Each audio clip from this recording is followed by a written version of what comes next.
Bonsoir. Ça qui passe côté papa. He went to la system airport là. The airport. Who still pas qu'on parle créole? What you mean? I'm parling créole right now. I'm parling créole. Et puis tout le temps on gagne drapeau haïtien dans tête tout. Wap chanter Sweet Mickey, wap manger griot. Mais on pas qu'on parle créole. What are you talking about? Cat man, ou pas want? No, I just can't. I can't speak it like m'baka parler like you, but moun comprendre when I talk. You comprendre, right? Okay. Pon numéro pour papa. Okay, what is it? 718 544 78 99.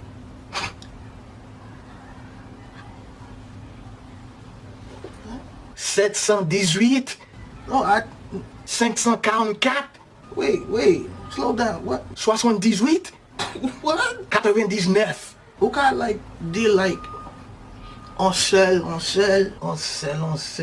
Qu'est-ce qu'on fout parler là, on sell? Like, on sell, like, on sell. M'a kon qui ça qui on sell là?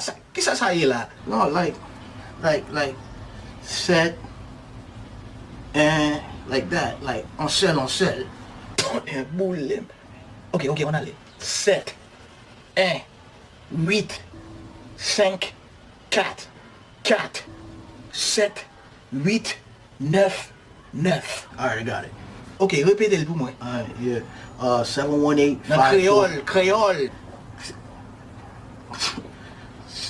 7. On va pas prendre jodi là. 1 Créole m'dit. 1, 7, 1, 8.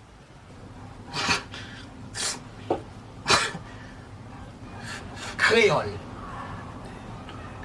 5, 4, 7, 8, 9. Créole. 9.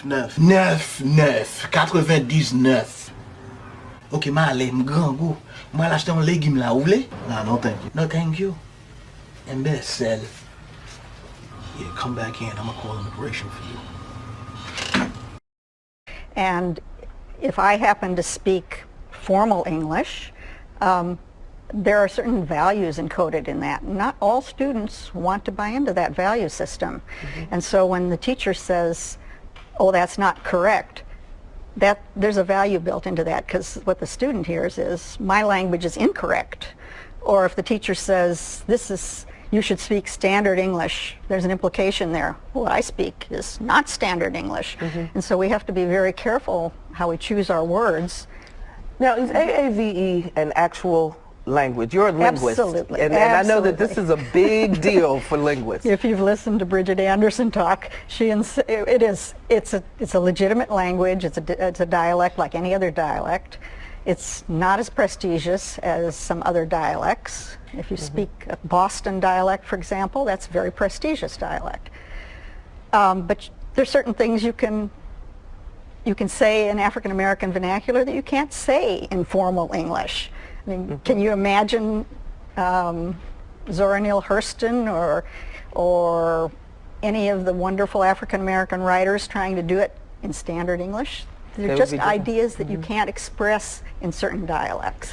Nicole, you're a parent of 3. Yes. You grew up in this area? I grew up in Philadelphia. In Philadelphia, okay. Yes. Have you ever code switched? Absolutely. I think we all code switch, and I code switch every single day. My children code switch. It's just a time and a place for everything. You need to know when to do it and when not to do it. It's okay to talk to your friends a certain way, but once you are in a professional setting and you need someone to understand what you're saying and you need to get a point across, you need to talk. You need to code switch. You need to talk regular English, standard English. So absolutely, I think we all code switch. Lisa, what did you find overall in the documentary? I mean, what's the takeaway? The takeaway was, I guess I would probably say about 95% of the folks thought that this was an important tool and that it was very important for the younger people who weren't code switching to know that if you don't do this, you're only going to hurt yourself. Now, growing up, I mean, I learned to code switch. I would say all of us learned in our formative years how to do this. But there are some parents you found, I believe in the documentary, who said they were not going to teach their children how to code switch. As a matter of fact, we have a clip. Let's take a look at that right now. Namely, why I don't want to teach them the same thing. I teach them to practice speaking the same way in every setting, at home, at school, at church. Just standard English, the way they're taught in school and at home, because I just want them to grow up speaking correct English and be articulate, be able to pronounce everything that they're trying to say with anybody, everybody, everywhere they go. It's funny because I have 4 children, and I spend about $60,000 educating those children a year. And they hear me talking like that sometimes, and they correct me. But I think it's cute. I'm like, you ought to be correcting me because I'm paying enough for you to be correcting me even though you're in 4th grade. And so they're not getting the benefit of the double language because they have been isolated with their education. And so they don't have that, they're not going to have that great, I call it that great benefit, because there's nothing more relaxing and fun to be around your boys, your fraternity brothers or whatever, and just drop it all. And it's just, it's a cultural thing. Hello? Hey girl, what going on? Yeah. I ain't know what you to call me for that for. Man, I been and did that. Man, the boy ain't tell you what I did. I been going get him. Yeah. Man, he ain't make no sense what he do. He carry on so. Hold on. These them both collected to call me, man. Hold on. Hello? Yes. This is Jessica. How may I help you? Uh-huh. Sure. No, I wasn't aware. Wow. Well, unfortunately, I can't take care of that right now. Is there anything else that I can do? Okay, yeah, sure. Give me a call back tomorrow. That will be fine. Okay, thank you. Bye-bye. Correct. Them boys say I owe them $12,000. Where I can get them from? I used to say water. It's not a water, it's water. It's not even water, it's something else.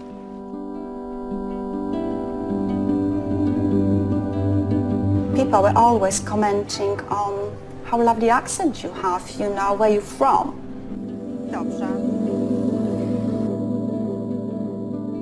When people were asking me before where I come from, I would proudly say I'm from Poland. But I kind of have tendency now to give them a lie, because I will say I'm from South Africa, for example, because I noticed that if I say I'm from South Africa, the reaction of certain people is less hostile.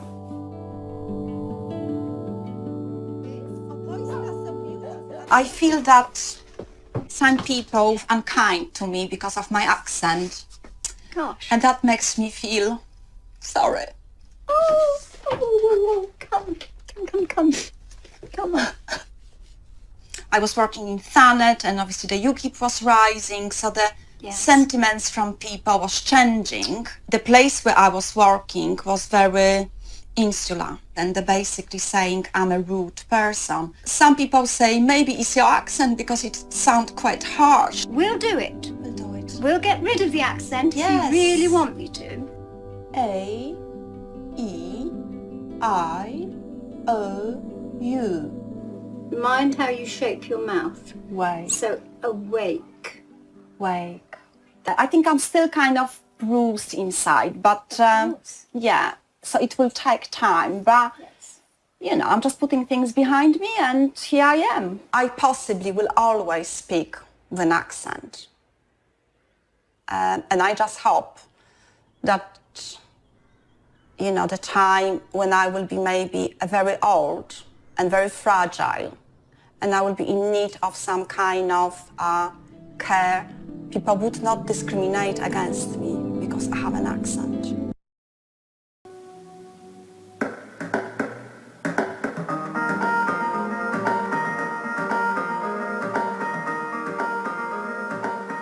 My mom was like the warrior woman. She would go and fight for the family, fight for my father, because no, that can't happen. You know, that's not allowed.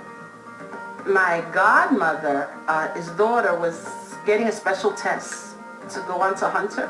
Hunter is a school for intelligent young people, right? And she told my mom, she says, you know, my daughter's getting this test. Is your daughter getting the test? And my mom was like, you know, let me go to school and find out why she's not getting the test. So my mother goes. I was her translator. She says, tell the principal that I want to know why you're not getting the test. And he says, tell your mom that the kids in this school, right, the school I'm in, are not bright enough. So they're not getting the test because they'll all fail. So my mom looks at him and she says, look, you son of a bitch. My daughter is intelligent and I insist that you give her this test. I insist that you give the whole school the test. And I was like, Ma, you speak English? I didn't know that my mom spoke English. That was the first time I understood that everything that we were saying in the house, my mom understood. The mandate my parents gave me was demand your place in the world. And everything I've done has been to assure my place in the world, demand my place in the world, because I know that in doing that, my children will have it better. When I was growing up, a brother who was always with my brother became addicted. He was in the street, raggedy one day and so on, and I walked by thinking I was, you know, beyond cute, beyond fabulous, right? And he says, you know, hey sis, and I ignored him. And he went and told my mother. And she says, Jimmy talked to you and you didn't respond? Why didn't you respond? You know, teenager thinking I was all that, you know, so I was like, oh, because he's all dirty and so on and so on. That was the first time my mother smacked me in the face. And my mother said, that could be you, that could be your brother, that could be your sister, that could be me. Don't you ever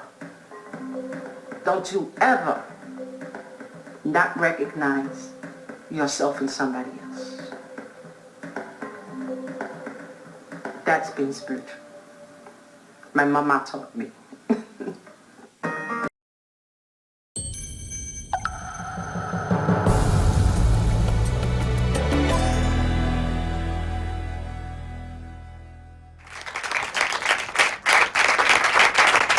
Today, a baffled lady observed the shell where my soul dwells and announced that I'm articulate. Which means that when it comes to enunciation and diction, I don't even think of it because I'm articulate. So when my professor asks a question and my answer is tainted with the connotation of urbanized suggestion, there's no misdirected intention. Pay attention because I'm articulate. So when my father asks, what kind of thing is this?